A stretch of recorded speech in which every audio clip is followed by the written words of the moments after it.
கொழும்பு பல்கலைக்கழக அரசியல் துறை தலைவர் கலாநிதி கீத பொன்களனிடம் செய்தி சாரலுக்காக கேட்டோம். இப்பொழுது இருக்கின்ற நிலையில் இந்த அறிக்கையினுடைய தாக்கம் என்ன என்பதை தெளிவாக கூறுவது சற்று கடினமானது. ஏனெனில்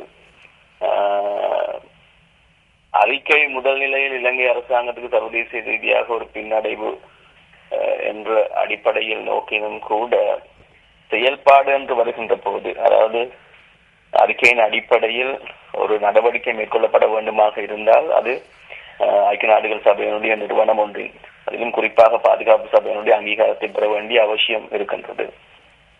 பாதுகாப்பு சபையின் அங்கீகாரம் என்று பார்க்கின்ற போது பாதுகாப்பு சபையில் இலங்கைக்கு ஆதரவான 2 நாடுகள் காணப்படுகின்றன. ஒன்று சைனா, மற்றது ரஷ்யா. இந்த 2 நாடுகளும் இலங்கை சார்பாக இல்லாத இலங்கை பாதுகாக்கின்ற வகையில் செயல்படும் என்று எதிர்பார்க்கக்கூடிய ஒரு சூழ்நிலை காணப்படுகின்றது. அவ்விதமான ஒரு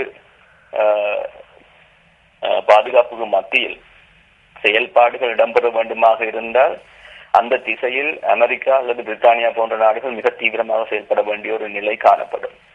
ஆனால் இலங்கை போன்ற முக்கியத்துவம் இல்லாத ஒரு பிரச்சனையில் பாரிய நாடுகள் ஒன்றுடன் ஒன்று மோதிக்கொள்ளும் என்று எதிர்பார்ப்பது சற்று கடினமானது. ஆகவே ஐக்கிய நாடுகள் சபையினுடைய கோணத்தில் இருந்து இலங்கைக்கு எதிராக பாரிய நடவடிக்கைகள் எதுவும் எடுக்கப்படும் என்று இப்பொழுது இருக்கின்ற நிலையில் எதிர்பார்ப்பது சற்று கடினமானது. இருந்த போதும் அறிக்கை பெரிய ஒரு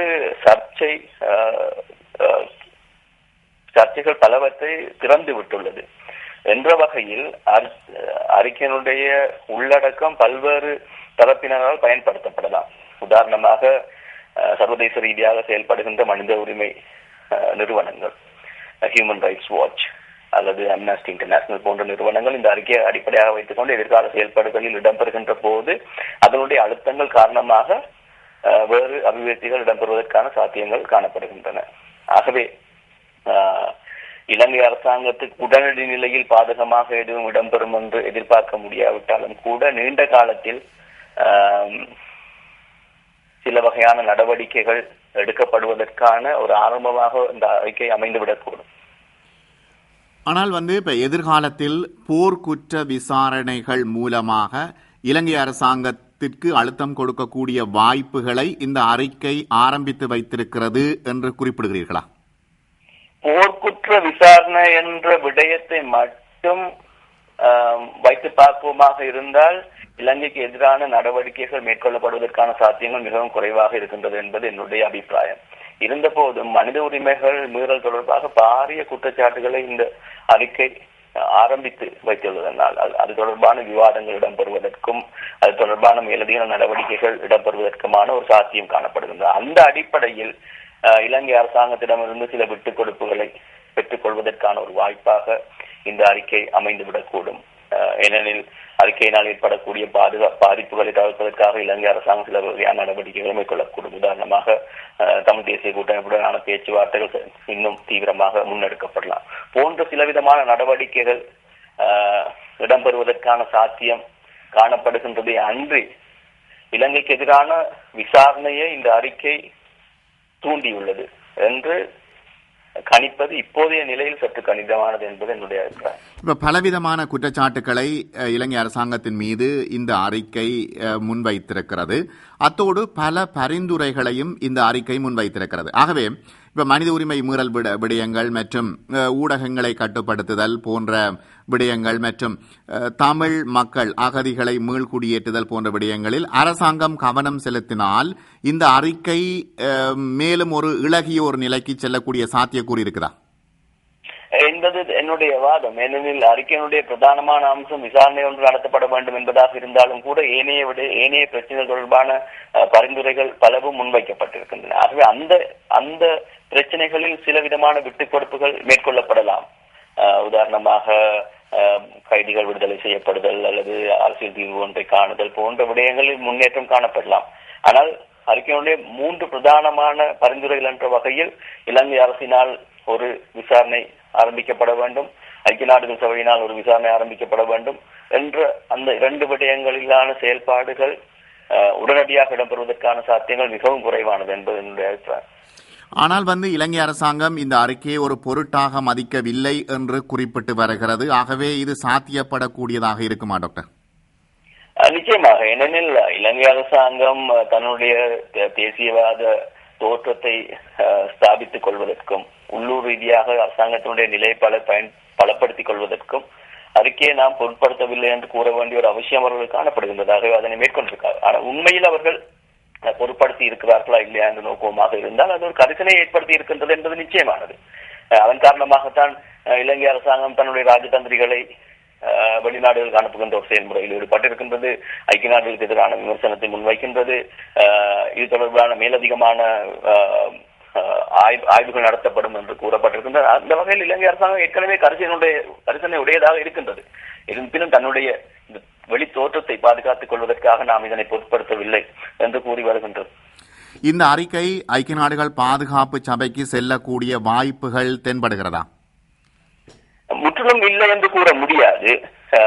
ஐக்கிய நாடுகள் சபையினுடைய பாதுகாப்பு சபையில் விவாதிக்கப்படலாம். விவாதிக்கப்படுகின்ற போது இலங்கைக்கு ஆதரவாக செயல்படுகின்ற, இலங்கைக்கு எதிராக செயல்படுகின்ற 2 குழுக்கள் காணப்படும். நிச்சயமாக ஆதரவாக என்ற அடிப்படையில் சீனா, ரஷ்யா போன்ற நாடுகளும், எதிராக என்ற வகையில் அல்லது அறிக்கையினுடைய அடிப்படையில் நடவடிக்கை மேற்கொள்ளப்பட வேண்டும் என்ற அடிப்படையில் பிரித்தானியா, அமெரிக்கா போன்ற நாடுகளும் வாதிடுவதற்கான சாத்தியங்கள் காணப்படுகின்றன. ஆனால் இவற்றில் எவை விட்டுக் கொடுப்புகளை மேற்கொள்ளும், எவை இந்த விடயத்தில் தொடர்பில் பாரதூரமான நிலைப்பாட்டை முன்னெடுக்க முன்வருகின்றன என்பது பொறுத்திருந்து பார்க்கப்பட வேண்டும். உதாரணமாக அமெரிக்கா அறிக்கை அடிப்படையிலான நடவடிக்கைகள் மேற்கொள்ளப்பட வேண்டும் என்று இலங்கை அரசாங்கத்தை கோரிய போதிலும் ஐக்கிய நாடுகள் சபையில் இன்னும் உறுதியாக பேசியதாக தென்படவில்லை. ஆக இவை சற்று பொறுத்திருந்து பார்க்கப்பட வேண்டிய விஷயங்கள். அதோடு ஐக்கிய நாடுகள் நிபுணர் குழுவினுடைய அறிக்கையிலே விடுதலை புலிகள் தொடர்பான பல குற்றச்சாட்டுகள் முன்வைக்கப்பட்டிருக்கின்றன. அந்த சூழ்நிலையில் இந்த அறிக்கையை முறியடிப்பதற்காக விடுதலை புலிகளினுடைய KPயை இலங்கை அரசாங்கம் பயன்படுத்த தீர்மானித்திருப்பதாக கெஹலிய ரம்புக்வெல தெரிவித்திருப்பதாக செய்திகள் வந்திருக்கின்றன. இது எவ்வாறான ஒரு விளைவை ஏற்படுத்தும்? அறிக்கை இலங்கை அரசாங்கத்தினால் கரிசனையுடன் பார்க்கப்படுவதன் காரணமாக KP குமரன் பத்மநாதன் மட்டுமல்ல, பயன்படக்கூடிய எல்லா விதமான வளங்களும் அதற்கு எதிராக பயன்படுத்தப்படும் என்று எதிர்பார்க்கலாம். ஆனால் எந்த அளவுக்கு அதனுடைய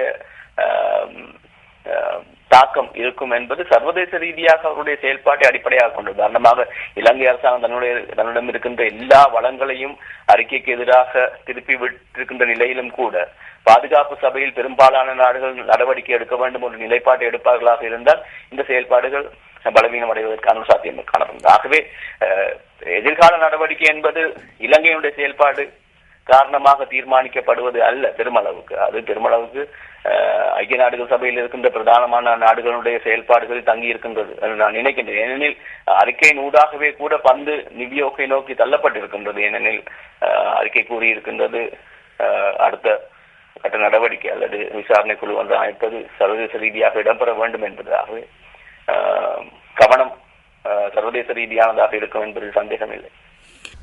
அது கொழும்பு பல்கலைக்கழகத்தின் அரசியல் துறை தலைவர் கலாநிதி கீத பொன்கலன் அவர்கள். அமெரிக்காவின் தென்பகுதி பிராந்தியங்களை தாக்கிய சூறாவளி மற்றும் சுழல் காற்றுகளால் 200க்கும் மேற்பட்ட உயிரிழப்பு பதிவாகியிருக்கிறது. இதனால் பெரும் அழிவை சந்தித்துள்ள அலபாமா பிராந்தியத்தில் மாத்திரம் 128 மரணங்கள் சம்பவித்திருக்கின்றன. அமெரிக்காவின் தென்பகுதிகளை தாக்கியுள்ள புயல் மற்றும் சுழல் காற்று நாளைய தினமும்